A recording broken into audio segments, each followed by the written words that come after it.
All right, so this section, section 3.3, is just going to give us a quick summary of the studies that we've talked about. The challenges of establishing causation. So we're going to, in this section, take a look at when can we establish causation and when can we use our scope of inference for a larger population based on the experiment that we did.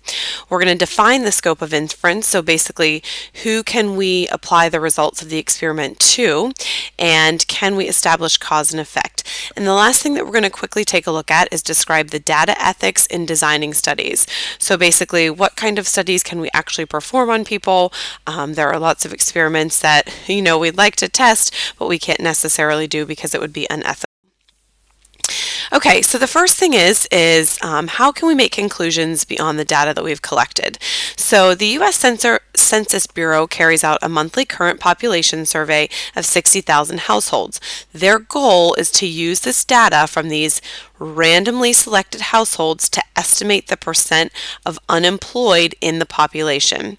So as you read your various situations or various experimental designs, there's some key things that you're going to want to look for.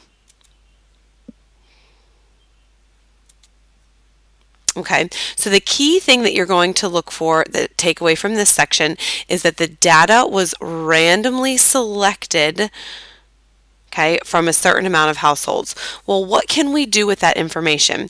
All right, so number one, it was key that the individuals were randomly chosen. So what does this allow us to do? This allows us to help avoid bias and provides trustworthy results about the population. All right. When you have random selection, it does not necessarily establish cause and effect. It just allows you to apply the results to a larger population. Since they were randomly selected, you know that you have less variability in your sample and that your sample is a good representation of the population. All right, let's take a look at a second example. All right, this deals with sleep deprivation. All right, I used to tell my athletes this, so I was kind of excited when I came across this study. Scientists performed an experiment that randomly assigned 21 volunteer subjects to one of two treatments: sleep deprivation for one night or unrestricted sleep. The experimenters hope to show that sleep deprivation causes a decreased performance in 2 days later. So I always tell everybody that the night before the big event is always the important night's sleep, because of this study right here, that sleep deprivation doesn't cause a decreased performance the next day, but 2 days later. All right, so how is this one different than our U.S. Census Bureau question? Well, in our Census Bureau question, they were randomly selected. In this question, they were randomly assigned to sleep deprivation or unrestricted sleep. So the key here is that the subjects were randomly assigned to the treatment. Since they were randomly assigned to the treatment, we can make inference about cause and effect.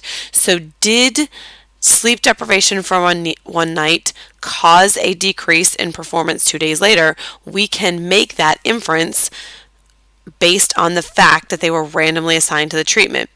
But who can we make that inference about? We can only make it about those in the study, since everybody in the study were volunteers. All right, so we can't make it about a larger population because the volunteers might not be a good representation of the entire population. All right, so in the next couple slides, we're just going to be taking a look. Can we actually make inferences from the above studies, or what type of studies can we make inferences about? We're going to be able to answer the question on what type of inferences can be made. All right, so can we make an inference to the entire population? Or can we establish cause and effect? Randomization is going to help us to decide which type of inference, if any, is appropriate. Okay, so randomization based on randomly selecting and then randomly assigning the subjects to the various treatments. Okay, so what exactly does random selection do? We can make inference about the larger population, not just the sample that we selected. So when we have random selection of our participants, the reason that we can make inference about the larger population is if they were randomly selected, they're a good representation of the entire population, not just everybody that volunteered for the study. All right, what does random assignment do? Random assignment allows us to make inference about cause and effect.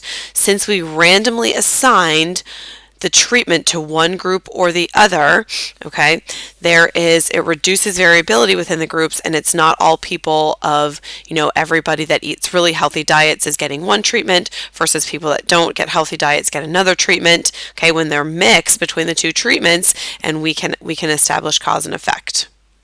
All right, so just make sure you understand the difference between random selection. Random selection allows inference about the population.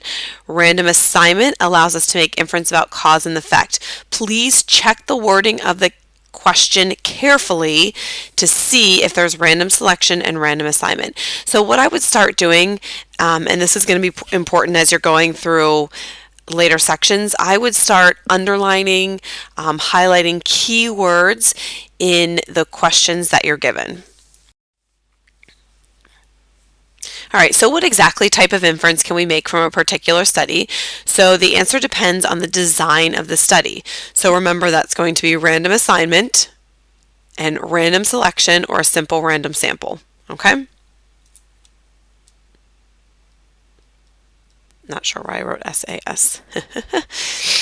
Okay, so well-designed experiments, if we have a well-designed experiment, they randomly assign the individuals to the treatment groups. However, most experiments don't always select experimental units at random from a larger population. All right, an example would be a lot of universities do a lot of studies, a lot of hospitals do a lot of studies, and they ask for volunteers for a study. You can often look up, it used to be in the newspaper, you can probably look it up online, you can get paid $300 for the weekend to go and have a skin rubbed on your, or a cream rubbed on your skin, and then come back 2 days later and see if you have a reaction. You're going to be a volunteer in that situation, which means that we can't necessarily make inference about a larger population. So this often limits experiments to inferences about cause and effect. Thus, the cause and effect will only apply to those in the experiment. So we might be able to establish cause and effect, but we can only do it to those in the experiment. So you have to read the wording of the question very carefully. Now, observational studies obviously don't randomly assign individuals to groups because whatever we're looking at has already happened, we're just observing it. So this rules out inference about cause and effect. All right, observational studies often use random sampling, which can make inferences about the population from our studies, but we can't necessarily establish cause and effect. All right, so take a look at the table below. We're just to see if you can make inferences about the population and cause and effect. So for example, the top says, were the individuals randomly assigned to groups? And then the rows are, were they randomly selected? So if they were randomly assigned to groups and they were randomly selected, you can make inference about the population and cause and effect. If they were not randomly assigned to groups and they were randomly selected, okay, we can make an inference about the population because it's a good representation of the population, but we cannot establish cause and effect because the treatment was not randomly assigned. Okay. Now, if they were not randomly assigned to groups, okay, we cannot make an inference about the population. If they were randomly selected, if they were not randomly selected, then we cannot make an inference about the population. But if they were randomly assigned to groups, then yes, we can establish cause and effect. And then if neither happened, obviously, that's not a very good experiment. So we cannot make an inference about the population and we cannot make inference about cause and effect.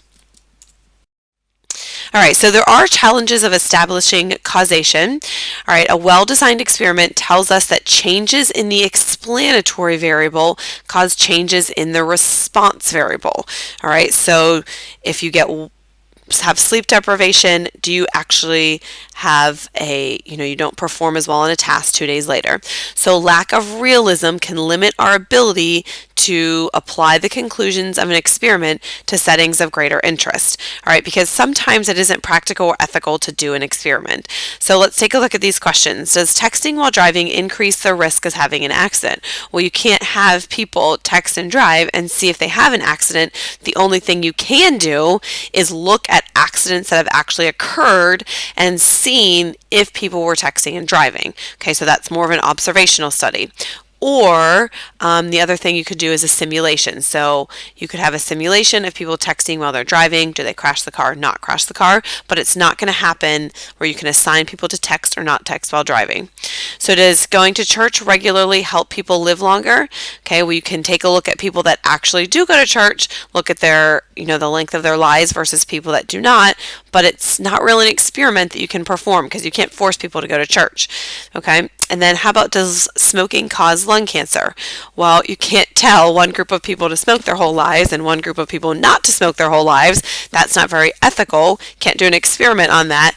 But we could take a look at people that have smoked versus people that haven't smoked. So we can do all of these in an observational setting, but we can't do an experiment about it. However, it is sometimes possible to build a strong case for causation in the absence of experiments by looking at data from observational studies.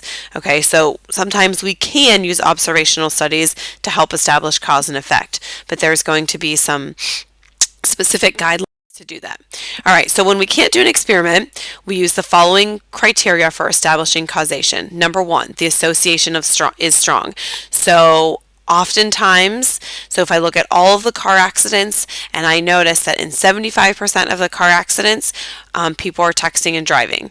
The association is consistent. So consistently across the board, when I look at car accidents and were people texting or on their phone, it's consistent across the entire United States, okay? It's not 1 month where there weren't any car accidents and 1 month there were a whole bunch, so it's consistent. So larger values of the explanatory variable are associated with stronger responses. So more texting and driving causes more accidents. So the alleged cause precedes the effect in time. So what this is basically saying is, for example, smoking. So if we look at people that have smoked and then look 10 years later to see if they have lung cancer, okay, we're looking over time to see what has happened. And the alleged cause is plausible. So does this actually make sense? Does it actually make sense if you're texting while you're driving that you're going to cause a car accident? All right, so take a look at this example. I'd like you to take a minute and describe how each of these criteria apply to the observational studies of the relationship between smoking and lung cancer. Okay, so when they say that smoking increases lung cancer, obviously they haven't forced people to smoke to see whether or not they have an increased rate of lung cancer. They use an observational study. However, the observational study had to follow these guidelines before you could, officially publish information about the study.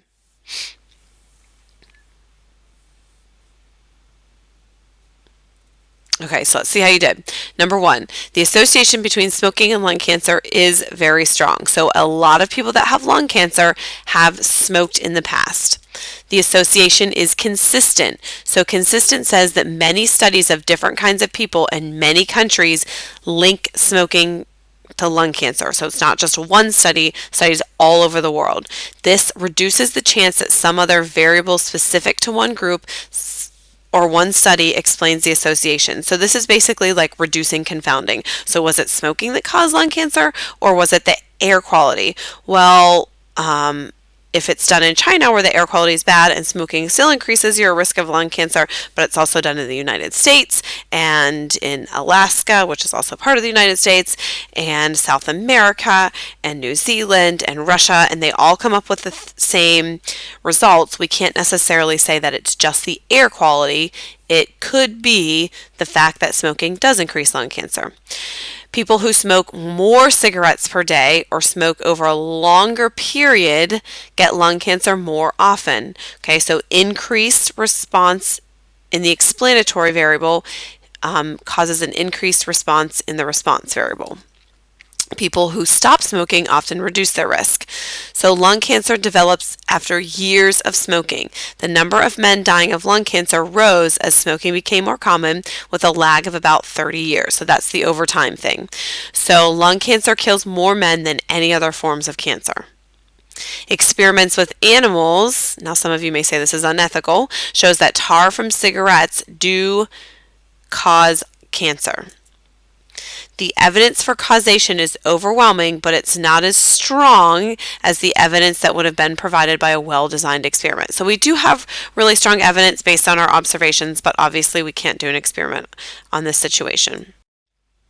Okay, so what are some data ethics? So data ethics are complex issues of data arise when we collect data from people. So there's some basic standards of data ethics that must be obeyed by all studies that gather data from human subjects, both observational studies and experiments. So it wouldn't be ethical to force people to smoke. It wouldn't be ethical to force people to text while they're driving. It wouldn't be ethical to force someone to go to church. So what are some basic data ethics? So all planned studies must be reviewed in advance by an institutional review board. So if you want to have a study that's going to hold up, you can't just create some sort of study in your basement and say, oh, I established cause and effect. There are people out there that they look at protecting the safety and well-being of your subjects. So maybe doing an experiment in your basement is not going to provide a safe environment.